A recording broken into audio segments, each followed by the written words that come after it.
En manchette aujourd'hui, des citoyens de la rue Saint-Viateur à Berthierville questionnent leurs élus municipaux. Bonjour à tous, bienvenue à votre bulletin d'information sur les ondes de CTRB, votre télévision locale et régionale, aujourd'hui le 10 juillet. On débute cependant par une nouvelle qui vient de tomber sur les fils de presse. Des salariés non brevetés de la traverse Sorel-Tracy-Saint-Ignace de Loyola ont émis lundi, via leur syndicat, un avis de grève. Ces mesures visent à contraindre leur employeur, la Société des traversiers du Québec, à revenir à la table des négociations avec des offres qui, souhaitent-ils, respectent leurs attentes légitimes, écrit-on dans le communiqué. Le déclenchement de cet avis de grève signifie que les travailleurs sont prêts à cesser le travail le 19 juillet à 7 heures le matin et le reprendre, ce travail, le 22 juillet à 6h59. Durant cette période, le service sera complètement interrompu. Notons que le tribunal administratif du travail doit auparavant valider l'offre de services essentiels soumise par le syndicat. Les travailleurs revendiquent la parité salariale avec les travailleurs de l'industrie et de meilleurs horaires de travail. On vise des horaires plus flexibles. Donc, un dossier à suivre. On sait que cette période de l'année est très achalandée. C'est le temps des vacances. On va poursuivre dans notre premier bloc d'information en vous présentant maintenant un extrait du conseil municipal de la ville de Berthierville. Le conseil, les élus de Berthierville tenaient lundi, le 8 juillet, leur assemblée mensuelle. Plusieurs citoyens, des résidents de la rue Saint-Viateur notamment, étaient présents. Les questions citoyennes portent notamment sur l'agrandissement de la rue, l'élargissement plutôt de la rue, et en lien avec des implications de nature environnementale. Alors que plusieurs municipalités investissent dans l'élimination de zones d'îlots de chaleur, mentionnent-ils ces gens, en plantant des arbres, la réfection de la rue Saint-Viateur entraînera peut-être la coupe d'arbres matures, c'est ce que craignent les citoyens, et il est planifié donc un élargissement de la rue pour aider notamment à la circulation de camions 53 pieds, en lien particulièrement avec l'entreprise Beigne d'Antan qui est évidemment dans le secteur. Ces questions ont été soulevées par des citoyens qui s'interrogent sur la pertinence de la ville de Berthierville. Ils ont demandé des réponses à leurs questions. On regarde le clip vidéo découlant de cette séance du conseil. Donc, à H2, rue Saint-Viateur, servitude réelle et perpétuelle pour le passage de l'empiètement de la voie publique. Ça, en réalité, c'est une régularisation, en réalité, au niveau du trottoir qui est situé, en réalité, entre l'école Sainte-Geneviève et la rue Crémazie. Donc, M. Frenière.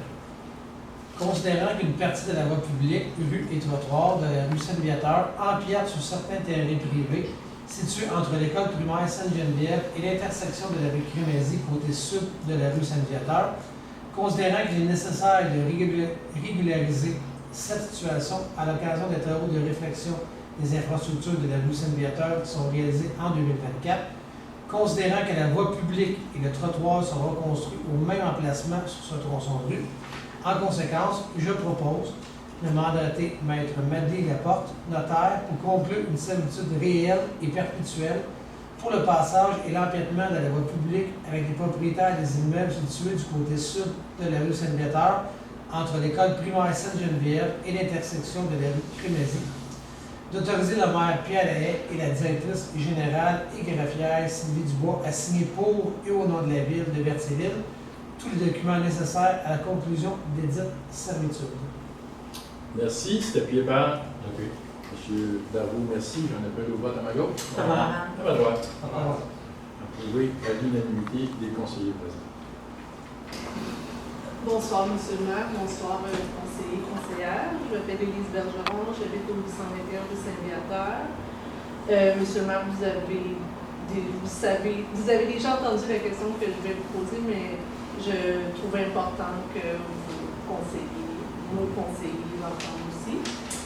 Alors, je vais me permettre, en fait, c'est une question à propos qui concerne les travaux qui se déroulent présentement sur la rue Saint-Viateur, plus précisément sur le tronçon à partir de la rue de la Forêt jusqu'au réside de M. et Mme Gagnon. Alors, je me permets un petit rappel sur le rôle important, voire primordial, que jouent les arbres en milieu urbain. Alors, ils diminuent la température ambiante, ils sont des habitats pour la faune, ils produisent de l'oxygène, ils absorbent le CO2, 10 fois plus que des petits arbres. Ils retiennent l'eau dans le sol, ils embellissent les lieux. Et je pense que pour une ville, avoir la beauté à cœur, ça devrait être important. Les arbres, c'est tellement une bonne affaire que les villes ont pour projet d'augmenter leur canopée. Je pense à Terrebonne, à Montréal, à Québec. Et de préserver leurs arbres matures, qui ne sont pas malades. Or, on le sait, les servitudes que reprend la ville pour exécuter les travaux sur la rue Saint-Viateur accueillent quelques arbres matures. En reprenant ces servitudes, c'est à la ville, on le comprend, mais en les reprenant, la ville choisit aussi de réduire des espaces végétalisés pour les remplacer par des espaces minéralisés.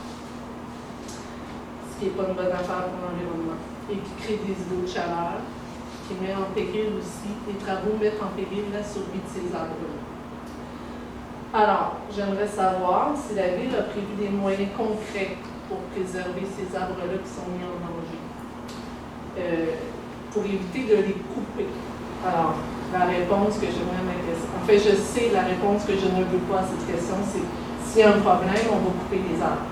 Alors, ce que j'aimerais savoir, moi, avez-vous pensé à des solutions pour éviter les coupes? Est-ce que vous avez transmis des consignes à l'entrepreneur? Est-ce qu'un arboriculteur professionnel a été consulté? Est-ce que vous avez d'autres projets que de couper les arbres, si jamais ils menacent nos maisons, en l'occurrence? Merci. Comme je vous disais, en réalité, ce qu'on s'est rencontré, c'est sûr que le but, vous avez raison quand on parle de végétalisation, c'est quelque chose qu'on tient à cœur, nous aussi, dans la mesure du possible. Mais là, on est dans une situation où on veut, le Conseil veut aller de l'avant avec la mobilité active aussi, en allant du piste cyclable et trottoirs. OK, donc, c'est sûr et certain que, comme on a dit, on veut, dans la mesure du possible, OK, les conserver. Je pense que la façon qu'on était aussi dans les mesures, on arrivait sur le bord. OK, on espère pouvoir les conserver, mais si nécessaire. En réalité, si on n'a pas le choix, c'est sûr et certain que on va procéder. Vous comprenez que vous répondez à côté de ma question. La question que j'ai posée, c'est avez-vous prévu des solutions autres que couper des arbres matures? On connaît votre projet, on sait que ce n'est pas réellement pour la piste cyclable.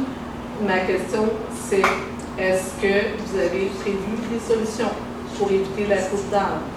C'est ça ma question. Je ne veux pas savoir quel est le projet. C'est pour les pistes. Où on va faire notre possible. Oui, c'est sûr. C'est un peu que lorsqu'on s'est rencontrés, c'est un peu la même réponse que je vais vous donner. Okay? Oui. Dans la mesure du possible, oui. On va essayer de faire attention de les conserver. Ça, c'est quelque chose qu'on a à cœur. Je vais poser ma question. Avez-vous des solutions pour éviter de couper les arbres? Soit vous ne voulez pas répondre, soit vous n'avez pas de solution. Puis j'aimerais ça entendre vos conseillers aussi sur cette question-là. Vous avez une question aussi à l'effet, est-ce que le contracteur est au fait de pouvoir conserver les arbres. C'est sûr qu'il est au fait, c'était votre question aussi, qui connaît effectivement notre vouloir de pouvoir les conserver. La réponse à votre question, c'est oui, il est au fait de ça. C'était entre autres une de vos questions. Fait il est au fait de ça, et il va faire en son pouvoir pour pouvoir les conserver. Fait est-ce qu'il va nous contacter s'il y a un élément qui cloche, mais si dans son mandat, c'est de les conserver. C'est ça qui est dans son mandat. Donc, j'imagine que vous comprenez tous que vous ne répondez pas à la question. C'est correct. En fait, c'est pas correct, mais j'imagine qu'on doit s'en contenter. Est-ce qu'il y a une autre question? Oui. Oui. Donc, mon nom est Marc-André Brouillard, j'habite au 821 rue Saint-Viateur. Monsieur le maire, mesdames et messieurs les conseillères et conseillers, j'ai une question pour vous concernant les travaux en cours sur la rue Saint-Viateur. Mais d'abord, pour le bénéfice des citoyens qui sont tenus dans l'ignorance et qui ne sont pas consultés, j'aimerais souligner qu'en plus des travaux de canalisation en cours sur la rue Saint-Viateur, vous allez procéder au mois d'août à l'élargissement de cette rue à l'ouest de la rue Gélineuf.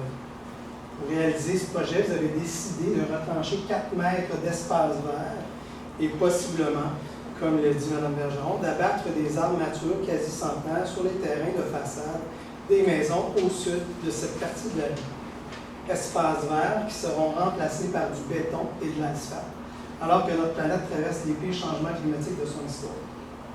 Pouvez-vous nous confirmer que l'agrandissement de cette rue servira essentiellement à la circulation des 53 pieds vers l'usine Bain d'Antan, appartenant notamment à M. Jimmy Monard, sachant que les 53 pieds qui desservent l'usine CCT, également sur Saint-Viateur, débarquent leurs marchandises sur la rue La Forêt. À noter qu'actuellement, les 53 pieds circulent aisément sur la rue Saint-Viateur et qu'un élargissement de 4 mètres, malgré l'ajout d'une piste cyclable de 3 mètres, menant vers nulle part, nous semble illogique, si ce n'est que pour permettre aux 53 pieds de circuler plus rapidement sur une rue empruntée par des élèves du primaire. Voilà ma question. Je vais vous faire un petit compte rendu un peu de... on a eu des rencontres le 10 juin avec les propriétaires visés par les travaux, vous étiez là aussi. Il y a eu une rencontre le 20 juin avec vous, les propriétaires, à l'Hôtel de Ville. Suite à cette rencontre-là, nous étions en recherche de solutions et on a contacté même l'ingénieur pour essayer de trouver des solutions concernant ça pour faire en sorte qu'il y ait le moins d'impact possible. Vous avez eu une rencontre aussi le 27 juin avec l'ingénieur de Visio, Nicolas Paradis. M. Paradis vous a expliqué la raison pourquoi nous ne pouvions pas réduire davantage l'emprise. C'est un secteur qui est complexe parce que c'est une cohabitation avec résidentiel, commercial et industriel.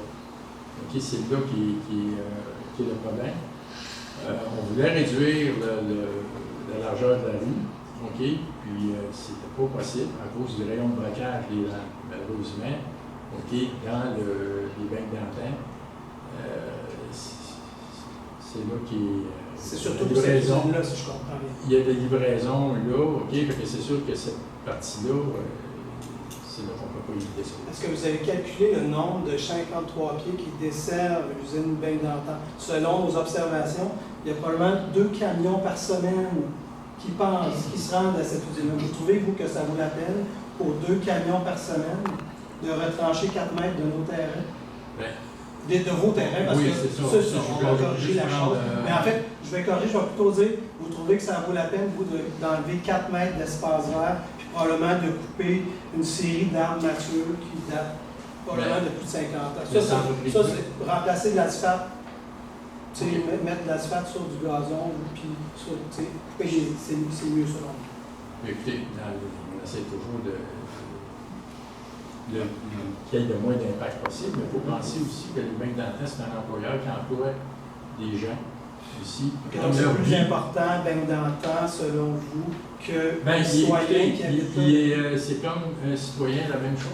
C'est plus important. Les espaces verts sont moins importants. Ça n'a pas rapport avec les espaces verts. De l'autre quoi que côté ce de la soit. rue, de l'autre côté de la rue, c'est de l'asphalte. Vous auriez pu remplacer de l'asphalte par l'asphalte, mais vous préférez aller chercher 4 mètres d'espace vert puis d'arbres. Je pense pas que c'est exact, M. Brouillard. OK. Une information. C'est bon, je vous remercie. Sur ce, on passe à la pause. Votre station de télévision de Berthierville vous invite cordialement à son bingo hebdomadaire télédiffusé tous les samedis matins dès 9h30. Depuis longtemps, les fans de CTRB se divisent le joyeux montant de 600 $ chaque semaine à cette joute de bingo. N'oublions pas non plus le super bingo mensuel d'une cagnotte de 2000 $ que vous pourriez vous partager chaque premier samedi du mois. Un moment de fébrilité qui pourrait devenir payant pour plusieurs d'entre vous. Pour vous procurer ces fameuses cartes de jeu, les dépositaires participants sont à Berthierville, le dépanneur Formule 1, la station-service Armois sur le boulevard Gilles-Villeneuve, le marché IGA Extra Famille Mont-d'Or sur la rue Gabriel-Brissette, le marché Métro Boucher sur la rue Notre-Dame et la pharmacie Proxime sur la rue Frontenac. À Saint-Ignace de Loyola, le dépanneur Proxy sur la rue de la Traverse, la boucherie Aldo sur le rang Saint-Michel. C'est donc un rendez-vous hebdomadaire chaque samedi matin à 9h30 sur les ondes de CTRB, votre télévision locale et régionale, celle-ci toujours en haute définition. Toute l'équipe de CTRB vous remercie de votre fidélité et vous souhaite bonne chance.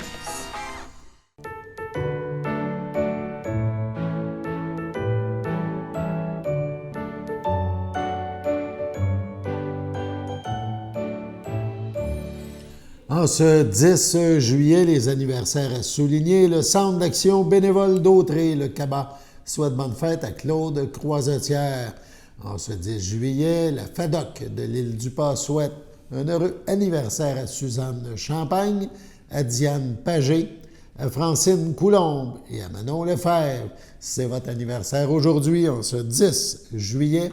Toute l'équipe de CTRB se joint à moi et vous souhaite bonne fête. On parle maintenant de travaux routiers importants à Saint-Norbert, du 10, donc d'aujourd'hui, au 19 juillet prochain. Il y aura des travaux sur la route 347, le rang nord, entre la route, on parle de la ligne Coulombe, et la route des Chars, pour la reconstruction de 2 ponceaux. La route sera donc barrée, sauf à la circulation locale.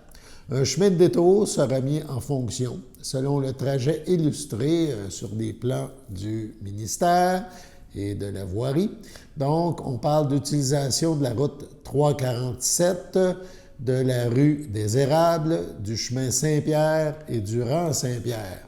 Ce chemin de détour sera localisé sur le territoire des 3 municipalités concernées, Saint-Norbert, bien sûr, Sainte-Élisabeth et Saint-Félix-de-Valois, puisqu'il peut y avoir des incidences pour les 2 municipalités dont on vient de mentionner les noms à la fin de l'énumération. La durée des travaux et des entraves pourront être modifiées en raison des contraintes opérationnelles ou des conditions météorologiques. On vous invite à consulter pour plus d'informations le 511, donc le numéro de Québec 511, voilà. Donc, pour avoir plus d'informations concernant cette entrave pour la sécurité des usagers de la route, le respect de la signalisation est donc essentiel. À la mémoire des 47 victimes de la tragédie ferroviaire du lac Mégantic, on se rappelle, c'était survenu le 6 juillet 2013, le comité de citoyens du regroupement Vigilance Énergie Québec de Lanaudière, le RVEQ, donc de Lanaudière, se rappelle ce tragique événement. Dans un communiqué, on nous indique que des gerbes de fleurs ont été déposées sur la voie ferrée à Saint-Norbert.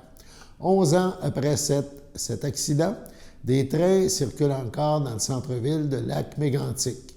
L'organisme profite de l'occasion cette occasion de recueillement, donc, pour transmettre les nouvelles de Robert Bellefleur, porte-parole de la Coalition des citoyens et organismes engagés pour la sécurité ferroviaire du lac Mégantic. Des trains, mentionne-t-on, plus longs et plus dangereux traversent toujours le centre-ville de lac Mégantic en 2024. Selon une récente étude des chercheurs américains de l'Université de Georgetown et de l'Université Virginia Tech, selon eux, le risque de déraillement augmente avec la longueur des trains. Cette étude universitaire, publiée en mai 2024, révèle qu'un train de 200 wagons a 24 % plus de chances de dérailler qu'un train de 50 wagons. Malgré cette augmentation du risque et 11 années d'attente, et après 11 années d'attente suite à la tragédie du 6 juillet 2013, on rappelle qu'il avait entraîné la mort de 47 personnes, la population de Lac-Mégantic attend toujours désespérément le retrait de la voie ferrée meurtrière dans son centre-ville. Depuis 2015, ce projet de rétablissement social est soumis à des études qui n'en finissent plus, mentionne-t-on. Depuis mai 2018, malgré l'engagement des 2 paliers gouvernementaux, provincial et fédéral, la construction de la voie de contournement ferroviaire de Lac-Mégantic attend toujours sa première pelletée de terre. Depuis le 13 décembre 2022, l'Office des transports du Canada attend toujours de son côté que CPKC, on rappelle, entreprise issue de la fusion entre le Canadien Pacifique et Kansas City Train, complète une évaluation des effets environnementaux du projet afin de débuter l'étude du tracé retenu. Donc, un dossier qui s'éternise et les gens du regroupement Lanaudois disent appuyer les citoyens de Lac-Mégantic. Sur ce, on passe à la pause.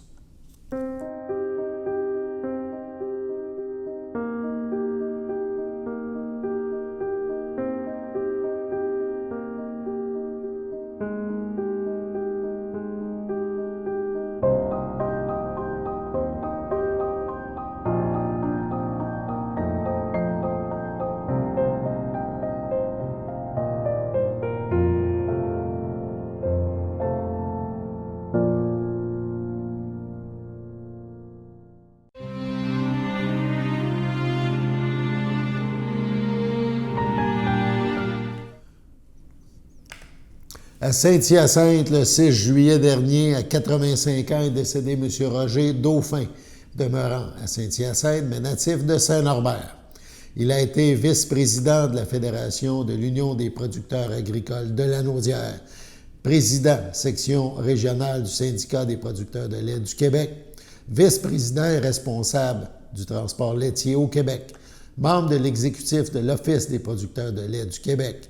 Il a été président de la Corporation de développement économique de Dautré, président du syndicat du Sablé UPA, conseiller municipal à Saint-Norbert, président du Centre local de développement de la MRC de Dautré, aussi attaché politique et responsable du bureau de comté du député de Berthier.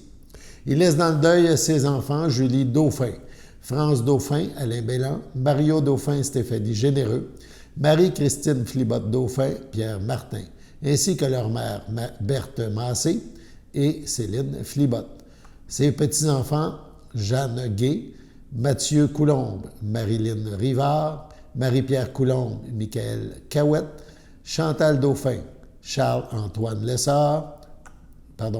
Dauphin, Charles-Antoine Lessard, Étienne Dauphin, ses arrière-petits-enfants Louis-Félix et Thomas Coulombe, Léonie Cahouette, ses frères, sa sœur, sa belle-sœur, Lucette Dauphin, feu Jules Dubeau, Jean Dauphin, feu Colette Champagne, Alain Dauphin, feu Thérèse Terrien, sa conjointe Jocelyne Brazeau, ainsi que plusieurs neveux, nièces, autres parents et amis.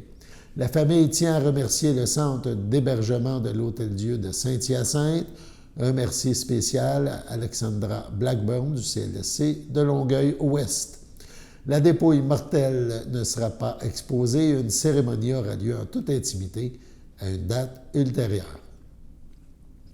À Berthierville, le 20 juin, à 86 ans, est décédée Mme Micheline Roy, épouse de Claude Richard, demeurant à Repentigny.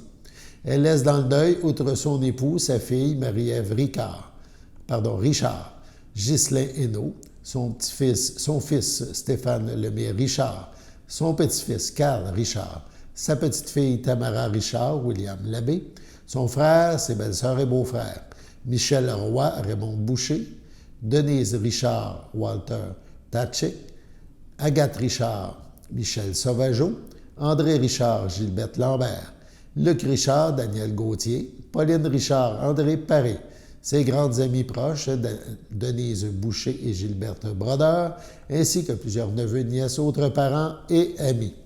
Veuillez compenser l'envoi de fleurs par des dons faits à la Société canadienne de l'Alzheimer. La famille vous accueillera samedi 13 juillet dès 10h en l'église Précieux Sang à Repentigny. Suivront les funérailles à 11h. Madame Roy Richard sera inhumée au cimetière de la Purification à Repentigny le même jour. Au CHDL de Saint-Charles-Borromée, le 19 juin dernier, à 69 ans, est décédée Mme Eva Gingras, épouse de Roland Soulière, demeurant à la Visitation de l'île du Pas.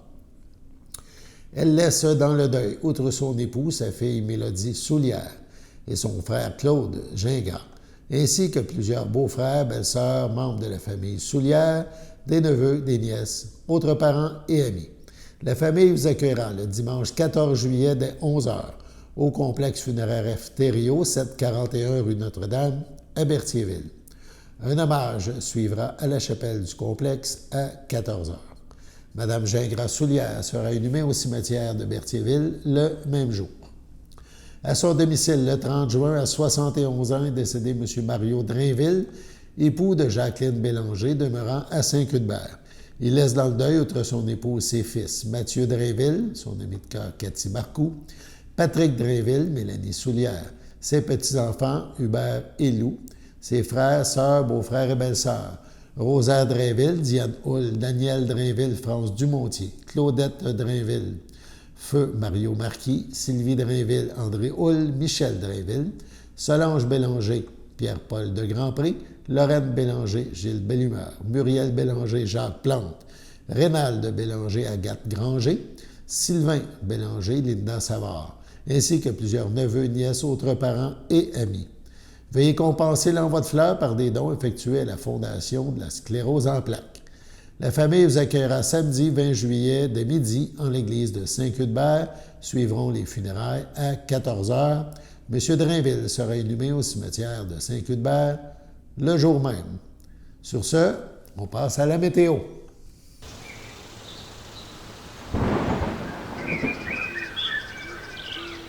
Bienvenue à votre météo avec Théo. Aujourd'hui, mercredi après-midi, il y aura de la pluie avec une température de 25, un ressenti de 34, ainsi que 10 mm de pluie.